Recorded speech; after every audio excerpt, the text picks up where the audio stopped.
திமுக ஆட்சி காலத்திலும் வீடுகள் இடிச்சாங்க. அதிமுக ஆட்சி காலத்திலும் வீடுகள் இடிச்சாங்க. இப்ப தாவேகா ஆட்சி காலத்திலும் வீடுகள் இடிக்கிறாங்க. இப்ப சமீபமா தாவேகா அரசு ஆட்சி பொறுப்பேற்றதுலேருந்து பல இடத்துல வீடுகள்லாம் இடிச்சிருக்காங்க.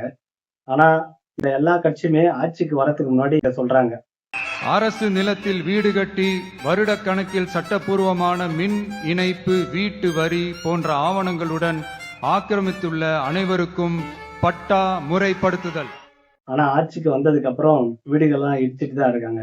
அதுக்கு அரசு சைடுல இருந்து சொல்ற ஒரு பதில் என்னன்னா, கோர்ட் ஆர்டர் குடுத்துச்சு. நாங்க என்ன பண்ண முடியும்? இடிச்சு தான் ஆகணும் அப்படின்னு தான் சொல்லிட்டு போயிடுறாங்க. கோர்ட்டு தான் எல்லா முடிவும் எடுக்கணும்னா, அப்புறம் எதுக்கு அரசாங்கம்? எதுக்கு ஒரு எம்எல்ஏ? எதுக்கு ஒரு எம்பி? எதுக்கு ஒரு சிஎம் இருக்கணும்? ஒரு ஜட்ஜே எல்லாத்தையுமே முடிவு பண்ணிட்டு போயிடலாம் இல்லையா? மக்களுக்கு தேவையான விஷயங்கள மக்கள் சார்பா பண்ணணுன்றதுக்காக தான் நமக்கு புடிச்ச, நமக்கு நல்லது செய்வாங்கன்ற நம்பிக்கையோட நம்ம ஒருத்தர தேர்வு பண்ணி அனுப்புறோம். அவங்க கோர்ட் இது ஆர்டர் குடுத்துச்சு, நான் ஒண்ணும் பண்ண முடியாது அப்படின்னு கை விரிக்கிறதுக்கு, எதுக்கு ஒரு எம்எல்ஏ? எதுக்கு ஒரு எம்பி? எதுக்கு ஒரு சிஎம்? சட்டங்கள் நாளுக்கு நாளுக்கு மாறிட்டே தான் இருக்கும். மக்களுக்காக தான் சட்டங்கள் இருக்கணுமே தவிர, சட்டத்துக்காக மக்கள் இருக்கக்கூடாது. ஒரு தெரு நல்லா இருக்கணும்னா ஒரு வீட்டை பலி கொடுக்கலாம். ஒரு ஊர் நல்லா இருக்கணும்னா ஒரு தெருவை பலி கொடுக்கலாம். ஒரு நாடு நல்லா இருக்கணும்னா ஒரு ஊரையே பலி கொடுக்கலாம். இப்படி யோசிக்கிறது சரி நீங்க நம்புறீங்கல்ல? அந்த ஒரு ஆள் உங்க அம்மாவா இருந்தா, நீங்க பெத்த புள்ள அந்த வீட்டுல வாழ்ந்தா, உங்க ஆறுயிர் காதலி அந்த தெருவுல இருந்தா, ஒருத்தரோட வாழ்க்கை முறைய, வாழ்வாதாரத்தை, வாழ்விடத்தை பெருவாரியான மக்களோட வளர்ச்சிக்காக அழிக்கிறது எவ்வளவு பெரிய கிரைம் இல்ல? அதிமுகவா இருக்கட்டும், திமுகவா இருக்கட்டும், தாவேகாவா இருக்கட்டும், எல்லா கவர்மெண்ட்டுமே அதிகாரிகள் தான் ஆட்சி நடத்துறாங்களே தவிர, ஆட்சியாளர்கள் ஆட்சி நடத்துறது இல்ல. ஆட்சியாளர்கள்ங்கிறது நம்ம திமுக தலைவர் ஸ்டாலினோ, இல்ல அதிமுக தலைவர் எடப்பாடி பழனிசாமியோ, தாவேகா தலைவர் விஜய் அவர்களோ ஆட்சி நடத்துறது அவங்க கிடையாது. அதிகாரிகள் தான் ஆட்சி நடத்துறாங்க. அவங்க என்ன சொல்றாங்களோ அதுக்கு கையெழுத்து போடுறது, அவங்க என்ன சொல்றாங்களோ அதை செய்யறது தான் இந்த ஆட்சியாளர்கள்லாம் இருக்காங்க. அதிகாரிகள் சொல்றதை செஞ்சா அது மக்களுக்கானதா இருக்காது. அதிகாரிகள் எல்லாமே படிச்சுட்டு படிப்பறிவை வச்சு டைரக்டா அரசு பதவிக்கு வராங்க. அரசுக்குன்னு இருக்கக்கூடிய சில வழிமுறைகளை மட்டுமே அவங்க ஃபாலோ பண்றாங்க.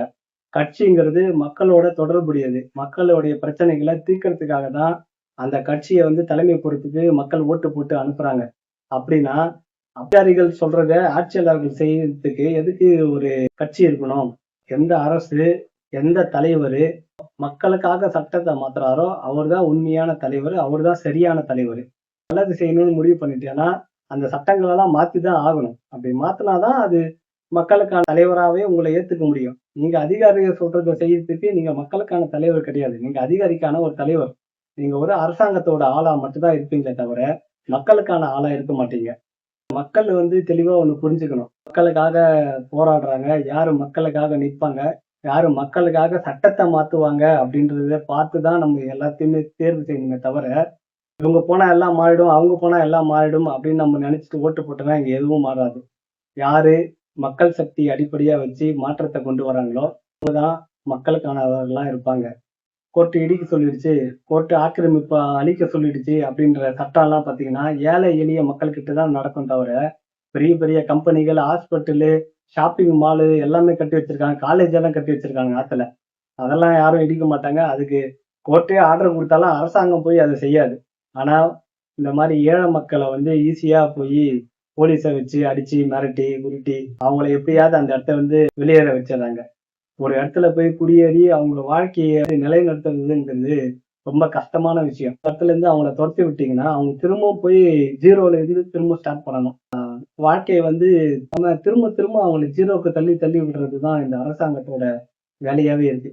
இதுல எந்த கட்சியும் பாகுபாடெல்லாம் கிடையாது. ஆண்ட கட்சியும் சரி, ஆட்சி செய்யற கட்சியும் சரி, எல்லா கட்சியும் இதுதான் செய்யுது.